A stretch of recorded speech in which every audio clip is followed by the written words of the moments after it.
Takže máme tu ďalšiu oblasť a to je skupiny ľudí podľa ich záujmu o to, čo predávate. Jedna z veľmi nesmierne dôležitých vecí pri práci s menným zoznamom. Totižto, keď sa pozrieme na celý ten balík toho menného zoznamu a zoberieme to, že naozaj by tento zošit mohol byť úplne plný mien, tak môžete vidieť, že v podstate ako si zvoliť vlastne postupnosť, s kým, o čom a kedy hovoriť. Môžete vidieť, že veľké množstvo ľudí má tendenciu otravovať ľudí, hlavne začínajúci predajcovia. Natriafajú na tú vec, že hovoria o svojom predaji s ľuďmi a keď s nimi o tom hovoria, tak veľakrát sú odmietaní a možno ten dôvod, prečo sú odmietaní, je práve z toho dôvodu, že nevedia, ako sa im prihovoriť. Ja vám teraz ukážem teda, ako sa pracuje s týmito skupinami ľudí podľa ich záujmu o to, čo predávate. A ako môžete váš predaj naozaj zefektívniť, to je jedna vec. A druhá vec je nespôsobovať to, že idete niekomu na nervy, pretože to je jedna z tých vecí, ktorá spôsobuje to, že jedného krásneho dňa proste s predajom skončíte. Hlavný dôvod, prečo predajcovia opúšťajú predaj, je z toho dôvodu, že niekomu išli na nervy a tým, že išli niekomu na nervy, tak môžem povedať jednu vec, zažívali sklamanie. Boli viac sklamaní, potom sa dostali k pocitu, že ich produkty nikto nechce, ale to vôbec nie je pravda, pretože o vaše produkty ľudia majú vždy záujem, to si musíte dobre zapamätať. No, takže poďme sa pozrieť na to, ako by sa to dalo rozdeliť, pretože v zásade tých skupín, do ktorých sa to dá rozdeliť, je 6. Takže prvá vec, ktorá je veľmi dôležitá, je to, že všetci ľudia, ktorí sa nachádzajú vo vašom mennom zozname, je skupina zelená, ale možno, že oveľa lepšie by bolo nazvať ich zelení. Čiže toto by bol lepší názov pre tú skupinu. Zelení, prečo sú zelení? Preto sú zelení, že nevedia nič o tom, čo vy robíte. Čiže sú to zelenáči. Takže máme skupinu zelených. Osoba, ktorá nevie, čo robíte, čo predávate.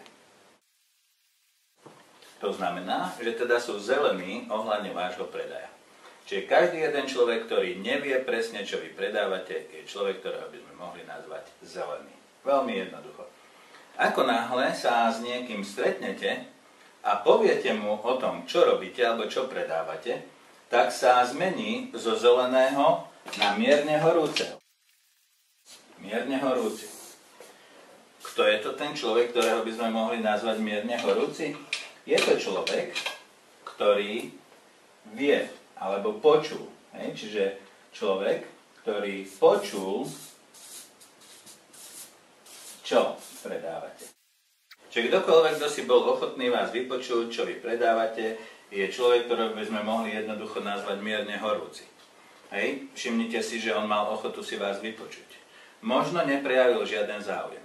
A tu je veľmi práve tá dôležitá vec, pretože ak tá osoba neprejavuje záujem o to, čo predávate, necháte ju tak. Čiže necháte ju iba s informáciami, čo predávate a vybavená vec. Ako náhle tá osoba začne prejavovať osobný záujem o to, čo vy robíte alebo čomu sa venujete, tak jeho status zo stavu mierne horúci sa mení na status, ktorý by sme mohli nazvať horúci. Čiže horúci je ten človek, ktorý prejavuje osobný záujem o to, čo predávate. Čo rozumieme pod pojmom osobný? Pretože tu je to slovo osobný. To znamená, on sa vás pýta napríklad takúto vec. Mohol by som pomocou tohoto tvojho produktu získať toto, alebo mohol by som mať toto, alebo pomohlo by mi to k tomuto. Toto je tá veľmi dôležitá vec. Pretože ako náhle je tam osobný záujem, to znamená, že on spája svoj život s tým, čo vy ponúkate, alebo vám prejavuje známky toho, že by mohol využiť váš produkt, alebo že by mu váš produkt mohol k niečomu slúžiť, tak môžete vedieť, že máte človeka, ktorý má osobný záujem o to, čo vy robíte. A to je celé. A od toho momentu je pre nás v statuse horúci. Čiže toto sú tí najdôležitejší. Čiže môžete vidieť, že táto skupina sa rozdelí, tí mierne horúci sa rozdelia vlastne na dve časti. Jedna je časť horúci, čiže to sú tí, čo prejavili osobný záujem. Dokonca aj keby vám povedal, a mohlo by to pomôcť napríklad môjmu bratovi, keby, hej, a už je tam vlastne, môžete vidieť, že on si to vzťahuje na niekoho zo svojich blízkych, na niekoho napríklad z rodiny, alebo to môže byť z priateľov, alebo známych. A potom sú tí, čo sa nezaujímajú. Hej? Čiže nezaujíma sa. Týchto by sme zbytočne obťažovali, keby sme ďalej pokračovali a neustále im tlačili, vieš, ja robím toto a je to perfektné a dá sa na tom zarobiť obrovské množstvo peňazí a tak ďalej.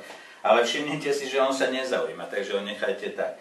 Ak sa dneska nezaujíma, to neznamená, že sa nebude zaujímať zajtra, pozajtra, o týždeň alebo o 2 týždne.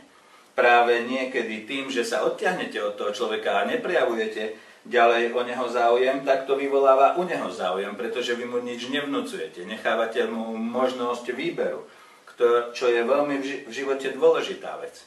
Pretože ak nenecháte ľudí v stave možnosti výberu, tak sa dostávate do problémov s nimi. Hej, začínate im to nanúcovať. A povedzte mi úprimne, ako máte radi tých ľudí, ktorí vám niečo nanúcujú. Lebo ja ich neznášam. A predpokladám, že vy ste na tom rovnako. Hej. Takže teraz vidíme, že máme tu zeleného, nevie, čo predávame, mierne horúci, hej, počul, čo predávame, hej, a teraz tých máme rozdelených. Teda tých, čo to nezaujímalo ďalej a tých, čo sa zaujímali, čiže sa dostali do statusu horúci. Výborne. Ako náhle prejavil osobný záujem, tak vlastne môžete vedieť, že toto je moment, kedy sa pripravuje obchodný rozhovor. A tu sa musíte rozhodnúť. Hej? Musíte sa rozhodnúť. Na základe toho, koľko máte času, alebo koľko má času tá osoba, s ktorou sa o tom rozprávate. Hej? Pretože môžem sa ho spýtať, koľko máš teraz času? A on mi povie nejakých 5 minút. Ak ja viem, že za 5 minút sa ten obchod nedá uzavrieť, tak mu poviem, OK, mohli by sme si dohodnúť nejaké iné stretnutie. Ak viem, že ja mám málo času, to znamená, že ja sám možno by som mu mohol venovať maximálne 10-15 minút, ale toto by ho mohlo dostať do stavu, že on je vlastne hnaný, alebo je veľmi taký ako súrený k tomu, aby sme to rýchlo spravili, tak za týchto okolností by sme sa dostali tiež do problémov. Čiže úplne ideálne, ako náhle máme horúci kontakt, tak by sme mali vedieť jednu vec, a to je to, že potom to nasleduje dohodnutie stretnutia. Hej. A ako náhle sme si dohodli stretnutie, tak prebieha obchodný rozhovor. Ak sme urobili obchodný rozhovor správne, tak sa dostáva náš človek do nového statusu. Ten status je veľmi horúci. Veľmi horúci zákazník je taký zákazník, ktorému ste urobili prezentáciu alebo s ktorým ste viedli obchodný rozhovor a on sa rozhodol, že váš produkt využije. Čiže došlo k záväznej objednávke alebo podpis zmluvy. Niektorí predajcovia, niektoré spoločnosti toto považujú za rozhodujúcu vec. Môžem vám povedať, že ak sa toto považuje za rozhodujúcu vec, tak obyčajne je za tým podvod, pretože potom naháňajú tých ľudí skrz právnikov a súdne spory a rôzne veci a proste vymáhajú od nich peniaze a tak ďalej.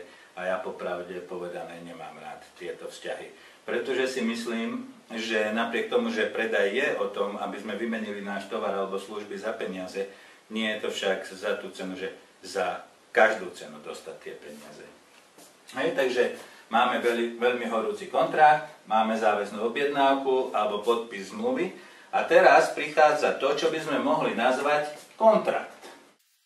Kontrakt je vlastne moment, kedy my už máme vypísanú záväznú objednávku alebo máme podpísanú zmluvu od zákazníka a zákazník zaplatil či už svoj registračný poplatok alebo urobil prvý nákup alebo v podstate zložil prvú splátku. Čiže máme kontrakt. Hej, zákazník zaplatil. Treba povedať, že ako náhle zákazník zaplatí, tak vlastne svojimi peniazmi vám potvrdzuje plnú dôveru voči tomu, čo ste mu ponúkli. A tiež je treba povedať jednu vec, že v zásade všetci amatéri v tomto bode končia. A musím vám povedať jednu vec, že v podstate, ako poznáte amatérizmus v predaji? Amatérizmus v predaji poznáte podľa toho, že jediné meradlo, ktoré ten predajca má, je koľko som zarobil. Hej, pretože ak jediným meradlom toho je, koľko som zarobil, hej, alebo koľko peňazí som ja zinkasoval, tak vám môžem povedať, že v podstate preňho záujem u zákazníka končí vo chvíli, keď mu zaplatil. A keby ste sa pozreli na dnešný obchod a predaj, tak vám garantujem, že by ste tam videli množstvo takých prípadov, kde záujem je v podstate len dovtedy, kým vám osoba nezaplatí a ako náhle mu zaplatíte, tak na vás dlabe. Hej. Toto nie je to, ak sa bavíme o predaji, a nie je to, čo urobí človeka v predaji profesionálom. Hej. Musíte vedieť jednu vec, že v podstate amatéri v tomto bode končia.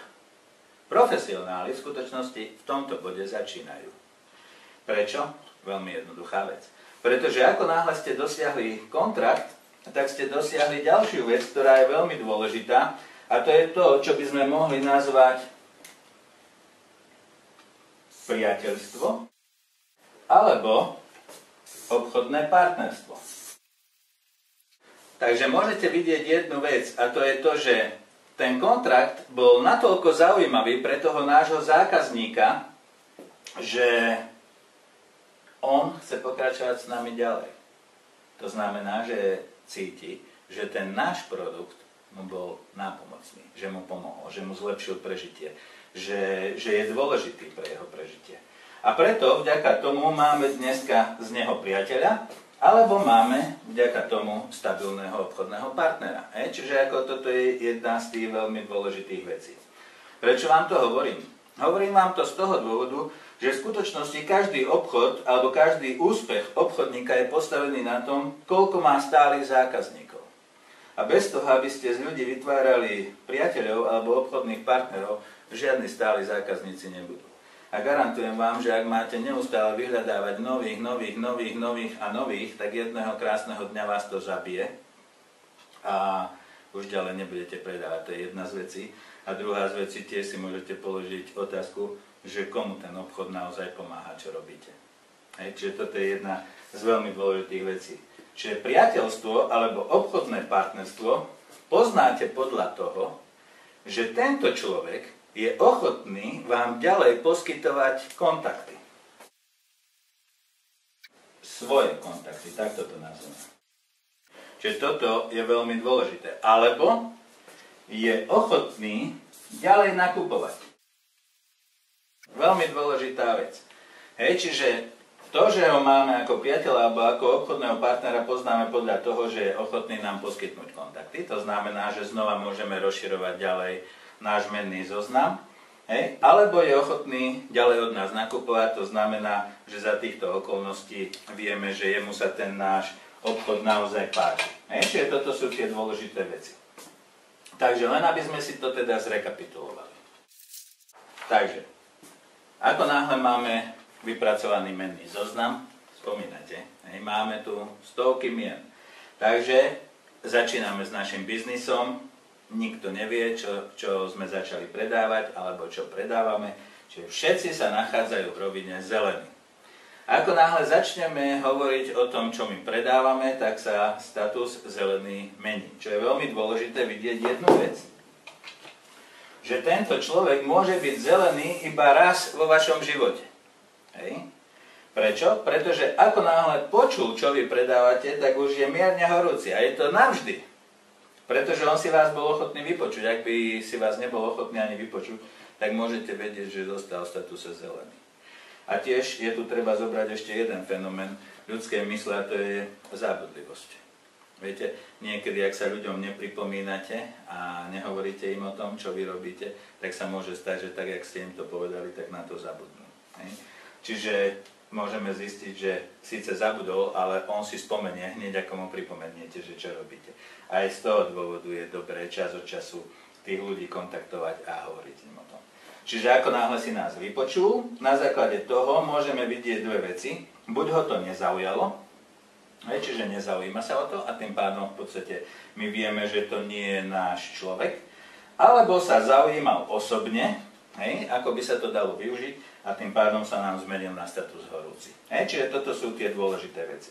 Ako náhle sa osobne zaujímal, dohodneme si stretnutie alebo obchodný rozhovor, teraz ho posúvame do statusu veľmi horúci, samozrejme len tých, ktorí vytvorili záväznú objednávku alebo podpísali zmluvu. Pretože tam, kde sa to neudialo, tak oni stále zostávajú v tom statuse horúci. Čiže, ale môžete vidieť, jedna dôležitá vec, ktorú by som vám mal povedať je, že ako náhle človek dosiahne tento status, napríklad status horúci, tak musíte vedieť, že jeho záujem trvá navždy. Čiže ak raz osoba prejavila záujem o váš produkt, pamätajte, že ten záujem trvá navždy. Ľudí nikdy záujem neopúšťa. Už je to postavené len na tom, ako to urobíte, ten obchodný rozhovor. Čiže ak sme ho pri našom obchodnom rozhovore zaujali, vieme, že sa nám zmenil na veľmi horúceho. Čiže máme teraz veľmi horúceho človeka, ktorý má záväznú objednávku alebo podpis zmluvy. Je veľmi horúci.